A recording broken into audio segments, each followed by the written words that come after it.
O que acontece se eu te disser que a quarta maior denominação evangélica do Brasil é chamada por muitos de seita, que algumas de suas doutrinas, práticas e costumes são tão incomuns que são vistas como heresias por outras igrejas? E se eu te disser que um desses ensinamentos, pregado por anos, levou pessoas ao desespero, acreditando que haviam perdido sua salvação para sempre? Muitos de vocês pediram este vídeo.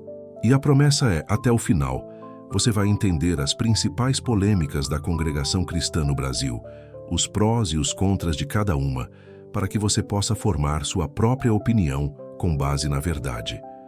Seja você membro, ex-membro ou apenas alguém buscando respostas, fique comigo. A congregação cristã no Brasil, a CCB, é uma força gigante, com milhões de membros.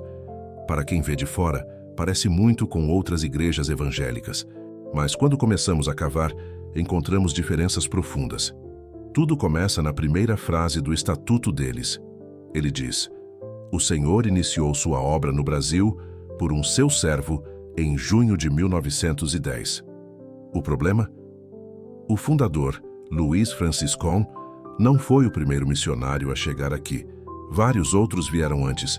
Essa afirmação, aparentemente inocente, faz com que muitos acusem a CCB de exclusivismo, de ser uma seita que se vê como a única detentora da salvação ou a verdadeira iniciadora da obra de Deus. E isso cria uma tensão, porque todos nós sabemos, e até membros da própria CCB lembram, que a salvação vem somente por Jesus Cristo. Como Pedro disse em Atos 4:12, só existe um nome debaixo do céu pelo qual importa que sejamos salvos. Placa de igreja não salva ninguém. Nenhuma denominação é o reino de Deus completo. Somos todos expressões desse reino. Se a CCB foi criada em 1910, como as pessoas eram salvas antes disso? Essa mentalidade, infelizmente, se reflete em costumes. É comum ouvir membros chamando a denominação de a graça maravilhosa, ou apelidando membros de outras igrejas de primos.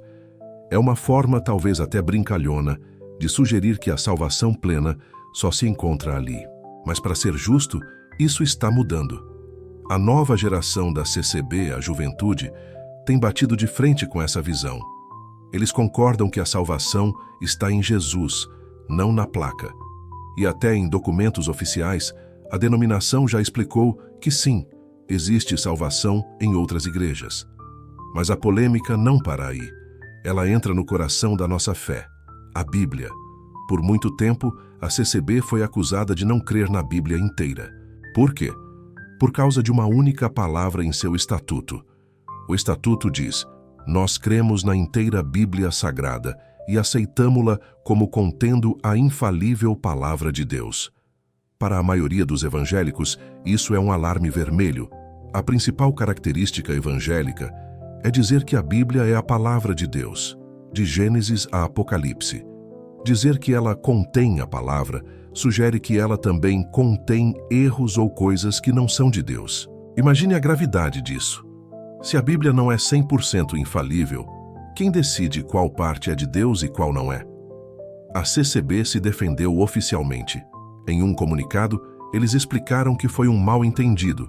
Disseram que a palavra contendo foi usada no gerúndio para indicar uma ação contínua, como se a Bíblia estivesse em constante revelação e que as cópias têm a mesma inspiração dos originais. Mas é essa interpretação da Bíblia que nos leva ao ponto mais sombrio, a doutrina que por décadas causou angústia e destruiu famílias, o pecado para a morte.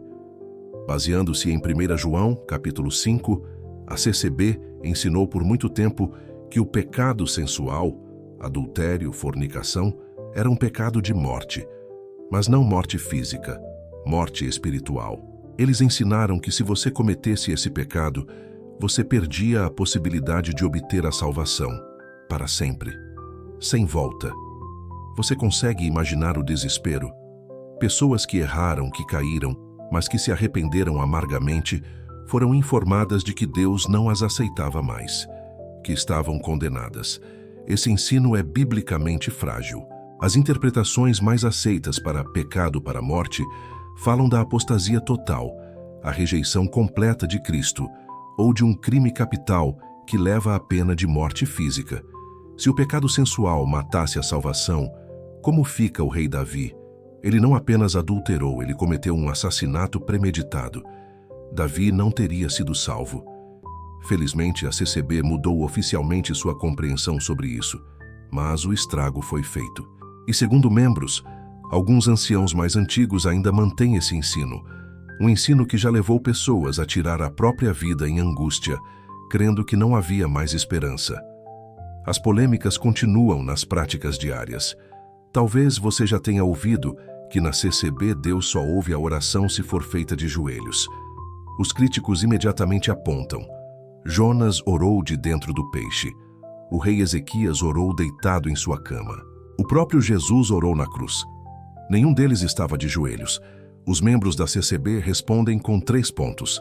Primeiro, dizem que não é uma obrigação. Ninguém crê que Deus só ouve de joelhos. Segundo, que Jonas e Jesus não tinham como se ajoelhar. E terceiro, que ajoelhar-se é a forma de máxima reverência, citando Pedro, Paulo e o próprio Jesus, que se ajoelharam para orar em momentos cruciais. Mas aqui, Jesus nos dá a resposta final. Na parábola do fariseu e do publicano, os dois estavam de pé. O fariseu orgulhoso, o publicano humilde, que nem ousava olhar para o céu. Jesus disse que o publicano voltou para casa justificado. A humilhação para Jesus não estava na posição física, estava no coração. Jesus orou reclinado à mesa na última ceia. Abraão orou de pé. No Pentecostes, os discípulos estavam sentados quando o Espírito Santo desceu. A Bíblia nos manda orar em todo o tempo, seja de pé, sentado, deitado ou de joelhos. Muitos acusam a CCB de ser avessa ao estudo da Bíblia e que isso causa todos esses problemas, que as pregações, chamadas de pão quente, não têm base exegética. E é verdade que muitos anciãos antigos eram contra o estudo formal. Mas, de novo, a juventude está mudando isso. Muitos membros hoje são estudiosos profundos, buscando conhecimento no grego e no hebraico, desejando uma mudança. Outro ponto de atrito é o rebatismo. A CCB não reconhece o batismo de nenhuma outra denominação. Se você é batizado na Assembleia de Deus e vai para a presbiteriana, seu batismo é aceito. O inverso também. Mas se qualquer um deles for para a CCB, precisa ser batizado de novo. Isso reforça a acusação de exclusivismo. A razão deles é técnica. Eles creem que o batismo precisa ser por imersão, em água corrente, como Jesus, e com uma fórmula dupla, primeiro invocando o nome de Jesus Cristo, e depois em nome do Pai, Filho e Espírito Santo.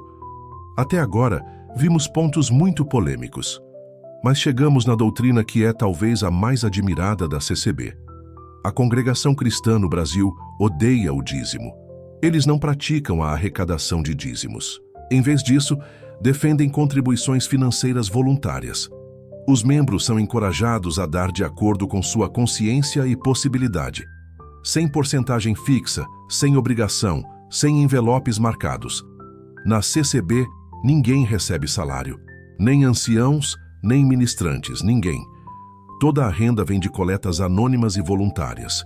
E mesmo assim, eles têm um trabalho social gigante para ajudar famílias necessitadas. E quem já viu um templo da CCB sabe, eles são lindos e bem cuidados. Isso prova que os membros contribuem, e contribuem muito, mas por vontade, não por obrigação. O que nós aprendemos hoje? A história da CCB é um retrato complexo da fé. Vimos doutrinas que causaram dor, como o pecado de morte. Vimos práticas exclusivistas, como o rebatismo e a ideia de serem os únicos iniciadores da obra.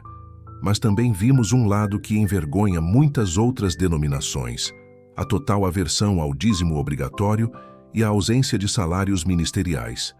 A moral desta história é a mesma que repetimos tantas vezes.